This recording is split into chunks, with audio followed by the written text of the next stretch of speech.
할렐루야. 2022년에 한 주를 우리가 지내고 있습니다. 올 한 해는 특별히 하나님의 말씀을 더욱더 붙잡고 살아가기를 소망합니다. 그래서 말씀을 통해서 역사하시는 하나님을 풍성하게 경험하시는 성도 여러분들이 되시기를 주님의 이름으로 축복합니다.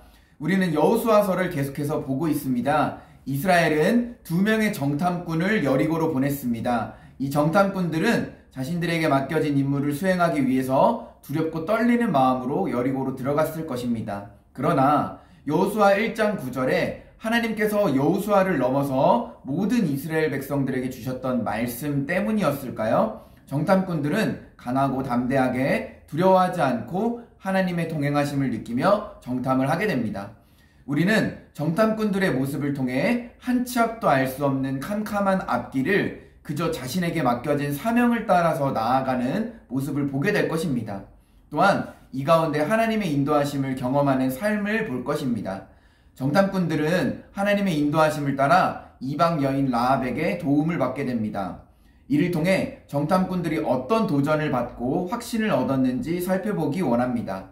무사히 돌아온 정탐꾼들은 하나님께서 여리고뿐만 아니라 온 땅을 주시겠다고 하시는 사실과 그 땅에 사는 모든 주민의 간담이 녹아있다는 사실을 말하며 성공적으로 정탐을 마치게 됩니다.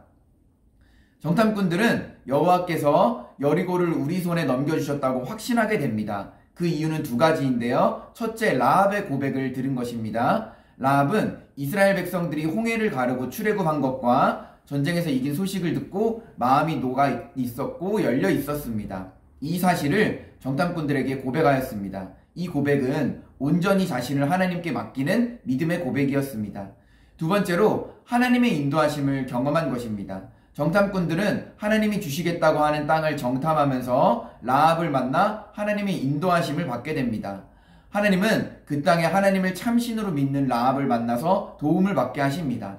그래서 정탐꾼들은 라합의 집에 구원을 줄 것을 약속하고 유월절 어린 양의 피를 연상케 하는 붉은 줄을 달 것을 요청하였습니다. 결국 하나님의 인도하심과 구원은 혈통이 아니라 믿음으로 이루어지는 것을 우리는 알 수 있습니다. 이처럼 정탐꾼들은 라합의 고백과 하나님의 인도하심을 경험함으로 여호와께서 여리고를 주겠다고 확신하였습니다. 오늘 말씀을 통해서 우리에게 주시는 메시지가 있습니다. 첫째, 사명을 따라가는 자는 하나님의 인도하심을 경험하게 된다는 것입니다. 이스라엘을 대표해서 파송된 2명의 정탐꾼들은 얼마나 두렵고 떨렸을까요? 죽임을 당할 수도 있지만 오직 자신에게 맡겨진 사명을 바라보고 감당하였습니다. 한 치 앞도 보이지 않는 인생길을 걸어가면서 맡겨진 사명을 묵묵히 감당할 때 하나님의 선하신 인도하심을 경험할 수 있었습니다. 둘째, 하나님은 믿음을 보고 일하십니다. 이방 여인이었던 라합은 하나님께서 이스라엘 백성들을 통해 일하신 것을 듣고 믿음을 가지게 되었습니다. 이 믿음을 통해 라합은 구원을 약속받게 되었습니다.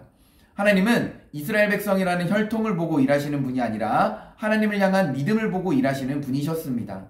하나님께서 허락해 주신 오늘 하루가 우리 앞에 또 놓여져 있습니다. 오늘 하루도 믿음으로 맡겨진 사명을 감당하면서 하나님의 인도하심을 경험하는 귀하고 복된 날이 되시기를 주님의 이름으로 소망합니다.